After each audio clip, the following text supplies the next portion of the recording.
রাতের অন্ধকারে এক তরুণ রাজপ্রাসাদের দরজার সামনে দাঁড়িয়েছিল। তার হাতে ছিল না কোনো তলোয়ার, না ছিল সৈন্যদল, কিন্তু তার চোখে ছিল ভয়ঙ্কর এক ক্ষুধা, ক্ষমতার ক্ষুধা। সে জানত, পৃথিবী কখনো দুর্বলদের মনে রাখে না, ইতিহাস শুধু তাদের নাম লিখে রাখে যারা মানুষকে নিয়ন্ত্রণ করতে পারে। আর সেই রাতেই এক বৃদ্ধ তাকে একটি পুরনো বই দিল। বইটির নাম দি প্রিন্স। বৃদ্ধ বলল, এই বই তোমাকে রাজা বানাবে না, কিন্তু মানুষকে তোমার সামনে মাথা নত করতে বাধ্য করবে। তরুণ বইটি খুলতেই যেন পৃথিবীর সবচেয়ে নিষ্ঠুর সত্যগুলো তার সামনে জীবন্ত হয়ে উঠল। আর আজ তুমি শুনতে যাচ্ছ সেই 8টি ভয়ঙ্কর উপায়, যেগুলো ব্যবহার করে সাধারণ মানুষও ক্ষমতার খেলায় অদৃশ্য রাজা হয়ে উঠতে পারে। ভিডিওর শেষের নিয়মটি সবচেয়ে বিপজ্জনক, কারণ এই একটি কৌশল মানুষকে তোমার শত্রু থেকেও তোমার অনুসারী বানিয়ে দিতে পারে। তাই শেষ পর্যন্ত শুনো। প্রথম উপায়, মানুষের ভয়কে ব্যবহার করো। ম্যাকিয়াভেলি বলেছিলেন, মানুষ ভালোবাসার চেয়ে ভয়কে বেশি সম্মান করে, কারণ ভালোবাসা পরিস্থিতি বদলালে শেষ হয়ে যায়, কিন্তু ভয় মানুষের মাথার ভেতর বাসা বাঁধে। এক শহরে 2 নেতা ছিল। একজন সবার সাথে হাসিমুখে কথা বলতো, সবাইকে সাহায্য করত। আরেকজন ছিল কঠোর, তার সামনে কেউ ভুল করার সাহস পেত না। কয়েক বছর পর দেখা গেল প্রথম নেতাকে মানুষ ভুলে গেছে, কিন্তু দ্বিতীয় নেতার নাম শুনলেই সবাই চুপ হয়ে যায়, কারণ মানুষ সবসময় সেই ব্যক্তিকে গুরুত্ব দেয় যার হারানোর ক্ষমতা আছে।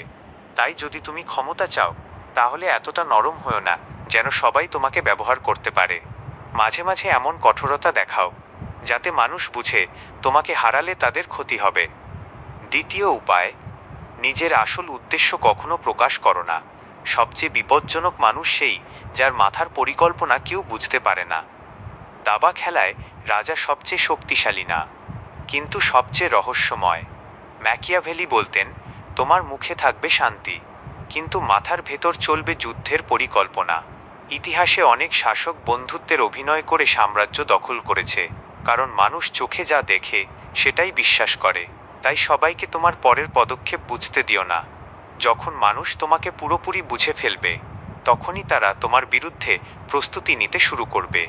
রহস্যময় মানুষকে মানুষ ভয় পায়, আর ভয় থেকেই জন্ম নেয় প্রভাব। তৃতীয় উপায়, মানুষকে আশা দাও, কিন্তু পুরো সত্য দিও না। ক্ষমতাবানরা জানে মানুষ বাস্তবতার চেয়ে স্বপ্নের পেছনে বেশি দৌড়ায়। এক রাজা তার দরিদ্র জনগণকে প্রতিদিন নতুন স্বপ্ন দেখাত, আরও ধন, আরও নিরাপত্তা, আরও সুখ। মানুষ অপেক্ষা করতে করতে পুরো জীবন পার করে দিল, কিন্তু রাজা কখনো ক্ষমতা হারাল না, কারণ মানুষ আশা হারালে বিদ্রোহ করে, আর আশা থাকলে শৃঙ্খলে থেকেও শান্ত থাকে। তুমি যদি মানুষের মন নিয়ন্ত্রণ করতে চাও, তাহলে তাদের এমন কিছু প্রতিশ্রুতি দাও যা তাদের তোমার দিকে তাকিয়ে থাকতে বাধ্য করে। পৃথিবীর বড় বড় নেতা এই কৌশলই ব্যবহার করে। তারা মানুষকে এমন এক ভবিষ্যতের স্বপ্ন দেখায় যা হয়তো কখনো আসেই না। চতুর্থ উপায়, শত্রুকে ধ্বংস না করে দুর্বল করে রাখো।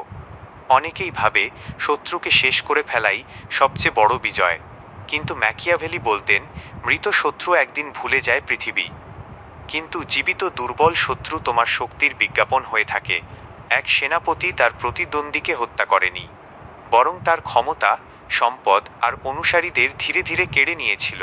কয়েক বছরের মধ্যে সেই মানুষটি বেঁচে থেকেও মৃতের মতো হয়ে যায়। সবাই তাকে দেখে ভয় পেতে শুরু করল, কারণ তারা বুঝল এই সেনাপতির বিরুদ্ধে গেলে একই পরিণতি হবে।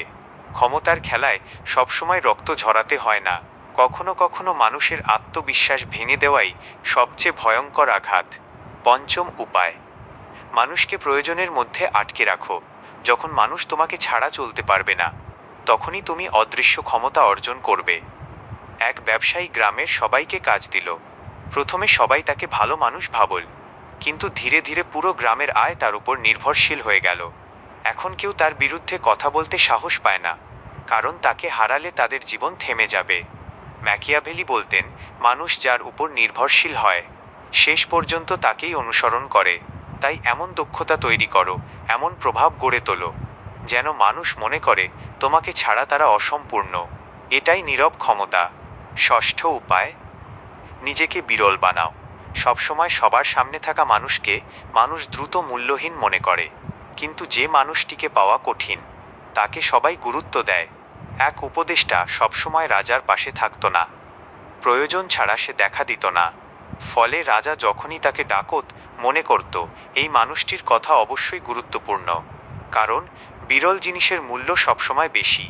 তুমি যদি প্রতিনিয়ত নিজেকে সস্তা করে ফেলো তাহলে কেউ তোমাকে সম্মান করবে না। মাঝে মাঝে নীরব হয়ে যাও, দূরে সরে যাও, মানুষকে তোমার অনুপস্থিতি অনুভব করতে দাও, তখনই তারা তোমার উপস্থিতির মূল্য বুঝবে। সপ্তম উপায়, মানুষের দুর্বলতা খুঁজে বের করো। প্রত্যেক মানুষের ভেতরে একটি গোপন দরজা আছে, কারো লোভ, কারো ভয়, কারো একাকিত্ব। ম্যাকিয়াভেলি বলতেন যে মানুষ অন্যের দুর্বলতা বুঝতে পারে, সে তাদের নিয়ন্ত্রণ করতে পারে। এক মন্ত্রী তার প্রতিদ্বন্দ্বীদের সাথে যুদ্ধ করেনি, সে শুধু তাদের দুর্বলতা জেনে নিয়েছিল।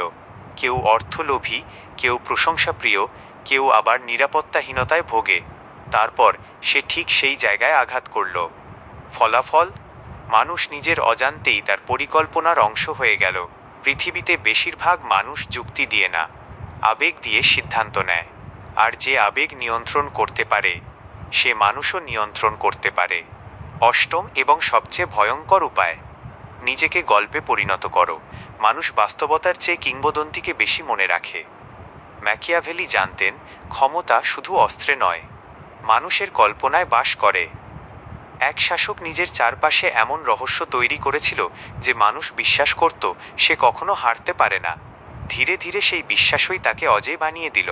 কারণ মানুষ বাস্তব শক্তির আগে মানসিক শক্তির কাছে হার মানে। তুমি যদি চাও মানুষ তোমাকে অনুসরণ করুক, তাহলে শুধু কাজ করো না, এমন এক ব্যক্তিত্ব তৈরি করো যা মানুষ ভুলতে না পারে। এমনভাবে কথা বলো, চলাফেরা করো, সিদ্ধান্ত নাও যেন মানুষ মনে করে তুমি সাধারণ কেউ নও। যখন তুমি মানুষের মনে গল্প হয়ে যাবে তখন তোমাকে থামানো প্রায় অসম্ভব হয়ে যাবে। কিন্তু এখানেই আছে সবচেয়ে বড় সত্য, ক্ষমতা কখনো স্থায়ী না। আজ যে রাজা, কাল সে ইতিহাসের একটি নাম। ম্যাকিয়াভেলির শিক্ষা শুধু মানুষকে নিয়ন্ত্রণ করার জন্য না, বরং মানুষ কিভাবে নিয়ন্ত্রণ করে সেটা বোঝার জন্য। কারণ পৃথিবীর সবচেয়ে বিপজ্জনক মানুষ সেই যে হাসি মুখে তোমার পাশে দাঁড়িয়ে থাকে অথচ নীরবে তোমার মনকে নিজের দিকে ঘুরিয়ে নিচ্ছে।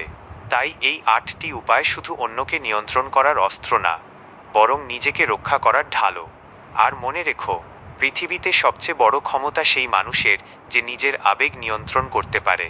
কারণ যে নিজেকে জিততে পারে শেষ পর্যন্ত পৃথিবীও তার সামনে মাথা নত করে।